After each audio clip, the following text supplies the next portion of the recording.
The test is in 4 parts. Part 1, Part 2, Part 3, and Part 4. Now look at Part 1. Part 1. You will hear a man, Martin Hill, phoning an estate agent in order to find some accommodation. First, you have some time to look at questions 1 to 3.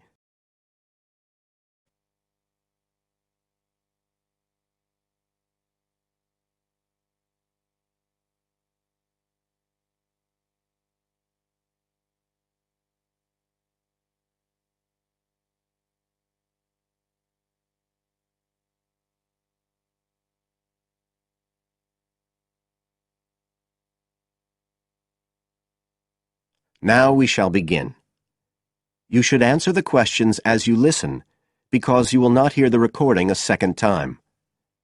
Listen carefully and answer questions 1 to 3.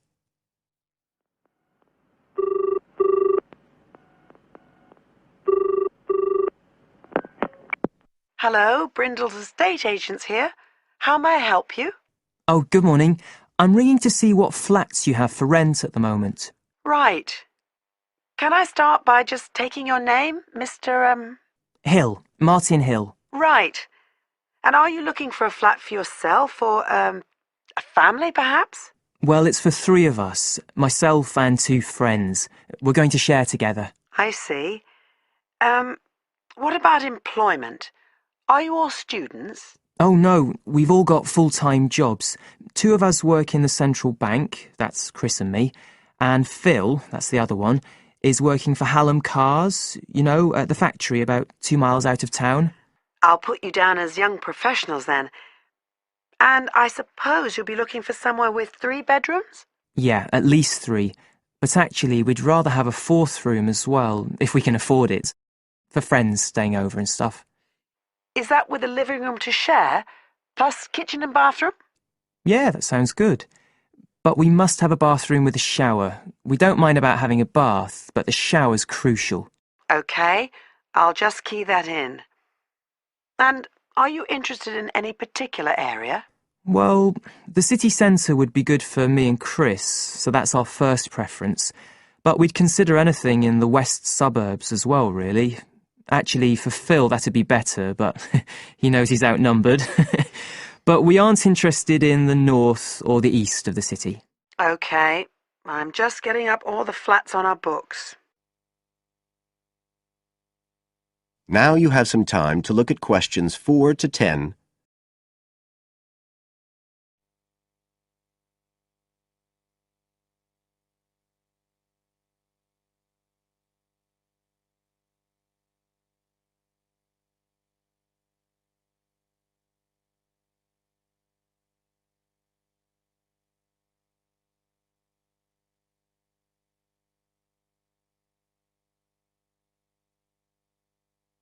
Now listen and answer questions 4 to 10. Just looking at this list here, I'm afraid there are only 2 that might interest you. Do you want the details? OK, let me just grab a pen and some paper. Fire away. This first one I'm looking at is in Bridge Street and very close to the bus station. It's not often that flats in that area come up for rent. This one's got 3 bedrooms, a bathroom and kitchen, of course, and a very big living room. That sounds a good size for you.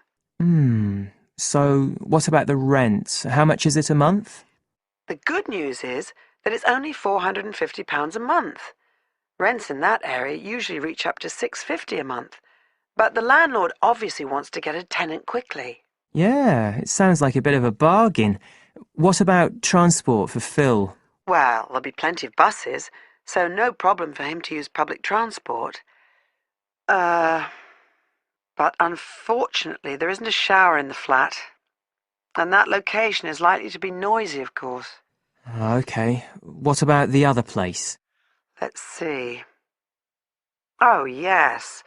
Well, this one is in a really nice location, on Hills Avenue. I'm sure you know it. This looks like something a bit special. It's got 4 big bedrooms and, there's a big living room. And Oh, this'll be good for you. A dining room. It sounds enormous, doesn't it? Yeah, it sounds great. That whole area is being developed, and the flat's very modern, which I'm sure you'll like. It's got good facilities, including your shower, and of course it's going to be quiet, especially compared with the other place. Better and better. But I'll bet it's expensive, especially if it's in that trendy area beside the park. I'm afraid so. They're asking £800 a month for it. Whoa, it sounds a lot more than we can afford. Well, maybe you could get somebody else to move in too. I'll tell you what. Give me your address and I can send you all the details and photos, and you can see whether these two are worth a visit. Thanks, that would be really helpful. My address is flat 5.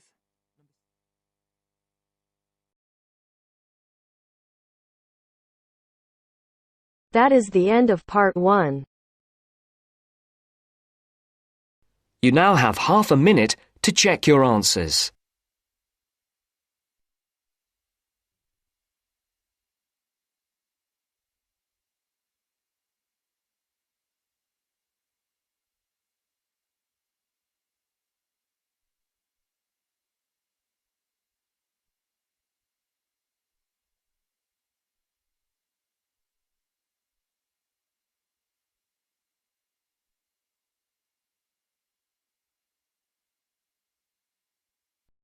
Now turns to part 2. Part 2. You will hear a tour of a newly renovated health club. First, you have some time to look at questions 11 to 15.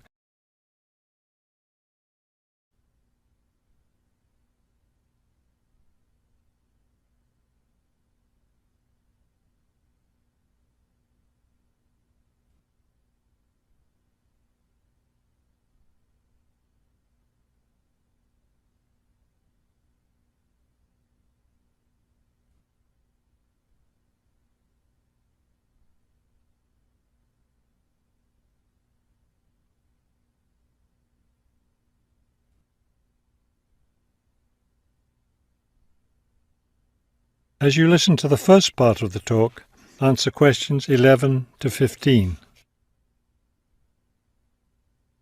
Thank you all for coming to see the new renovations to the Hertford Health Club. I know you'll be as pleased as I am to see the wonderful results of our months of hard work to improve the club and bring you the best facilities ever. We'll begin in here with the swimming pool. You'll notice the new colour of the adult pool, a lovely cool green. Now walk over here and look at the children's pool. It's the same green, but as you see, with brightly coloured sea creatures painted everywhere. Both of the pools needed painting, not only for maintenance, but I think the new colour greatly improves the atmosphere of this part of the club. Next, let's take a look at the locker rooms. Don't worry, there's no one using them just now. Doesn't it feel roomy in here? We've expanded both the men's and women's locker rooms, so now they'll be much more comfortable to use. There are bigger lockers, a good deal more room in the dressing area, and more places to store extra towels and equipment. Be careful as you walk through here. The floor's just been polished and may be a bit slippery. Let's go up to the exercise room next. Here, you'll notice a new floor. Walk on it. Doesn't that feel comfortable? It's a special material, softer than the old floor, an ideal surface for jogging and exercising. They had to move all the exercise equipment out while they were working on the floor, but don't worry, it will be brought back in before the end of today. Let's step outside now and look at the tennis courts. We haven't done a great deal here except to the equipment.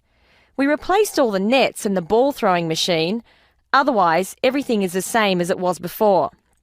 Let's walk down this hallway, and here we are at the club store in its new location. We thought here by the entrance was a better place for it than where it used to be by the swimming pool. But it still has all the same items for sale, sports equipment and clothes in the club colours.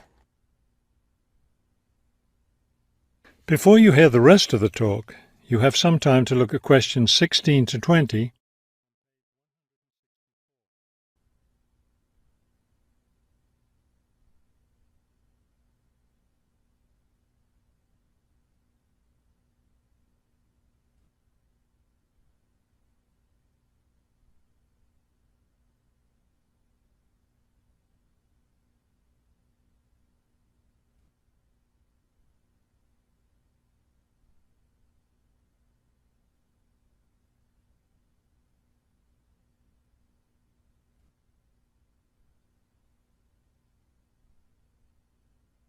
Now listen and answer questions 16 to 20. We're excited about the upcoming activities and events to take place in our newly renovated club. Now that the pools are ready for use again, swimming lessons will begin tomorrow for both adults and children. If you haven't signed up yet, you can stop by the office before you leave today and put your name on the list. If you're a tennis player, you'll be interested to hear about the tennis competition coming up on Wednesday. Players from different clubs all over the region will be participating. If you'd like to watch the event, tickets are available in the office. Also, I want to be sure you all know you're invited to our club party coming up next weekend. We're celebrating the completion of the renovation work, and we have a lot to celebrate. The entire renovation project was finished in just 9 months. That's 3 months less than the 12 months we'd originally planned on. We're proud of that, and proud that we came in under budget too. Because we've had such good results with this project, we're already planning the next one. We already have 2 indoor pools, and next year we plan to install an outdoor pool right next to the tennis courts. Details of these plans will be made available to all club members soon. All right, I think we've covered just about everything. Are there any questions?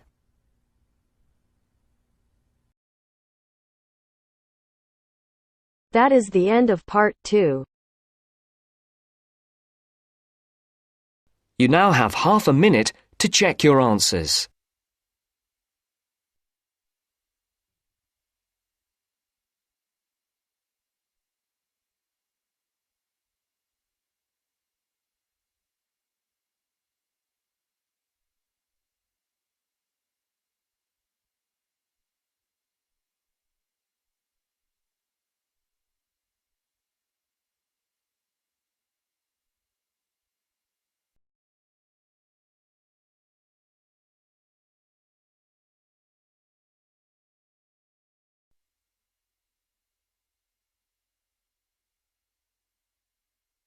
Now turns to part 3.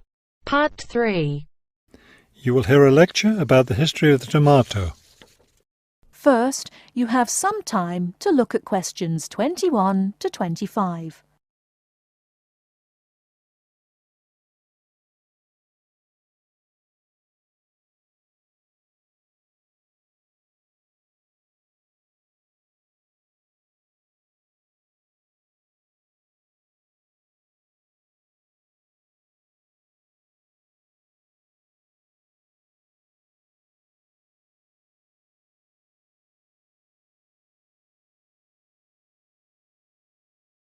Now, listen carefully and answer questions 21 to 25.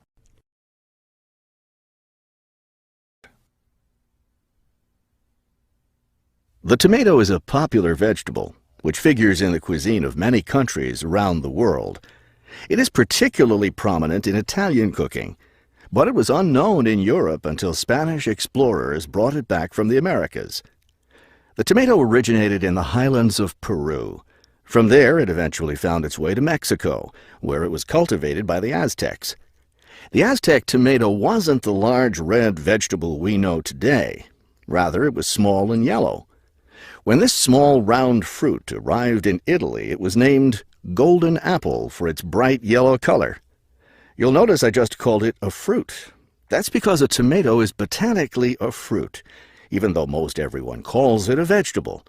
The actual word tomato comes from the Aztec name for the vegetable, meaning plump thing. The tomato arrived in Europe in the 1500s and quickly became a popular food in Spain and Italy. In the late 1600s, the Italians began publishing recipes that used tomatoes. The British, however, had a different attitude toward the vegetable. It was grown as an ornamental plant in Britain in the 1600s, but it wasn't eaten because it was thought to be poisonous. It wasn't until the 1700s that tomatoes became part of the daily diet in Britain.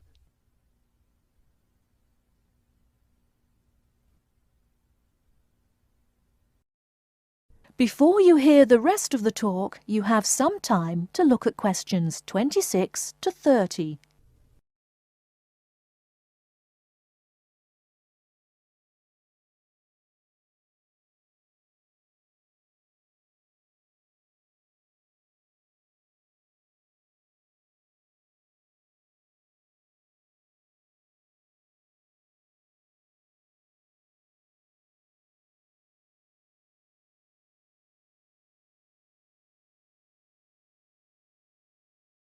Now listen and answer questions 26 to 30. In the United States, tomatoes were also used as ornamental plants rather than as food for a long time. This attitude began to change in the 1800s. In 1806, a gardener's calendar mentioned that tomatoes could be used to improve the flavor of soups and other foods. Thomas Jefferson did much to enhance the tomato's reputation as a food. He first served tomatoes to visitors at his home in Virginia in 1809. Then in 1820, a man named Robert Gibbon Johnson decided it was time to discard once and for all the idea that tomatoes were poisonous. To prove his point, he ate 1 kilo of ripe red tomatoes in public. 2,000 people gathered to watch this feat, which took place on the steps of the courthouse in Salem, Massachusetts. Amazingly enough, Johnson survived this stunt. The popularity of the tomato as a food began growing rapidly. Soon people all around the country were eating tomatoes.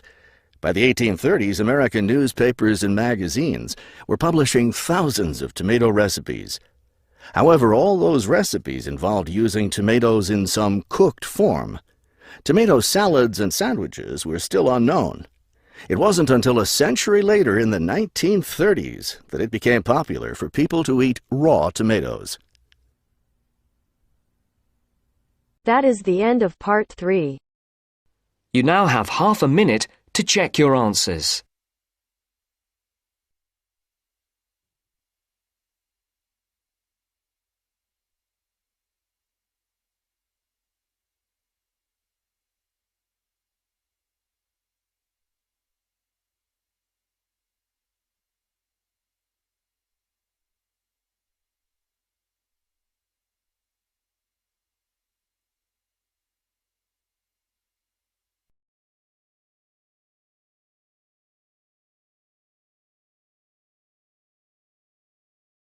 Now turns to part 4. Part 4. You will hear a media studies tutor giving a lecture about news sources. You now have 30 seconds to read questions 31 to 35.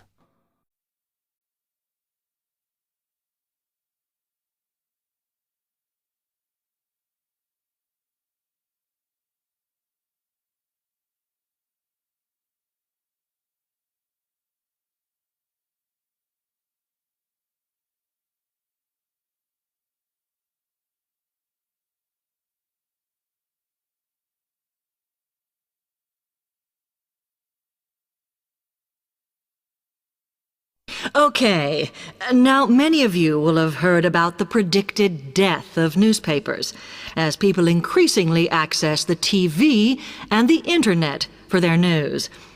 Today, I want to look at the USA, which has very advanced news sources, to see if this is actually true.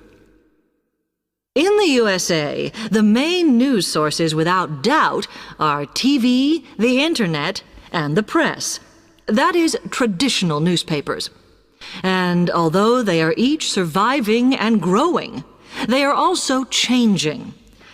Obviously, TV news has been around for a while, and the early evening bulletins, when people get in from work, are very popular. I suppose we traditionally think of the morning newspaper arriving on our doorstep with the daily news.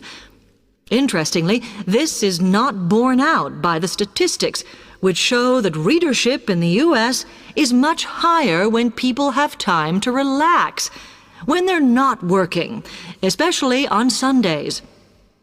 The Internet is also a popular weekend activity, but shows no variation with weekday access. So people are using the different sources in different ways. Interestingly, local radio has been hit less by the grip of quite strong local newspapers than by the Internet, which is seen to offer a better regional service. But just because the Internet is seen as the new force in news media does not mean it is dominant.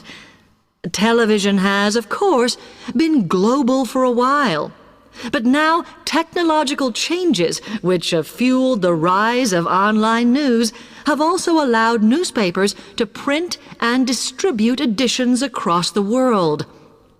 In fact, Internet news, which is seen as the big competitor for traditional markets, does not offer that much variety. Often, the sources are the online versions of the newspapers, whereas television, in order to offer something different, has had to come up with a much more mixed bag of reporting, from hard news to light reports on celebrity events. Another issue is reliability. The Internet is virtually unregulated, so anything can be reported there, whether true or not. Journalists on newspapers have fought a long, hard battle to fight intervention and to retain the freedom of the press. Television, however, is seen as critical to political power and has become subject to harsh controls about what it can or cannot say. You now have 30 seconds to read questions 36 to 40.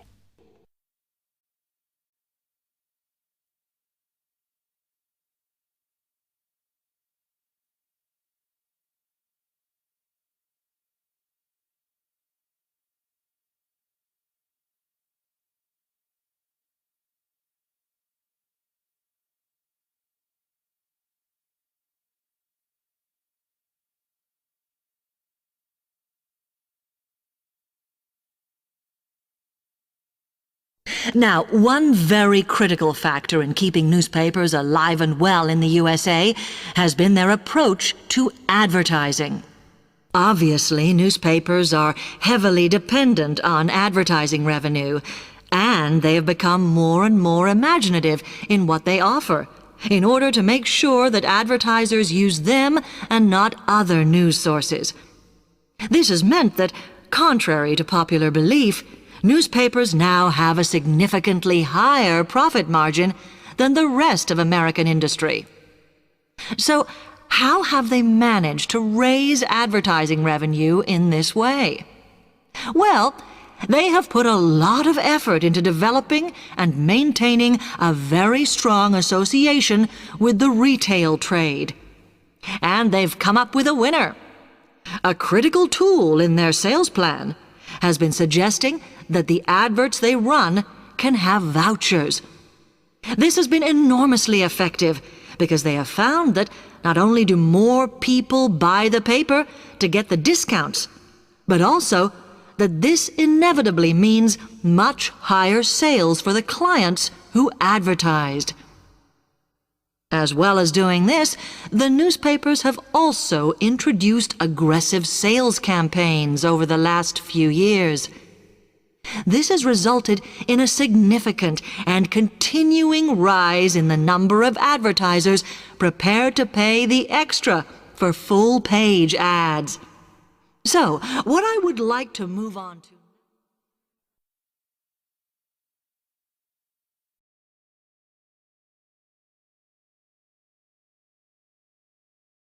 That is the end of part 4. You now have half a minute to check your answers.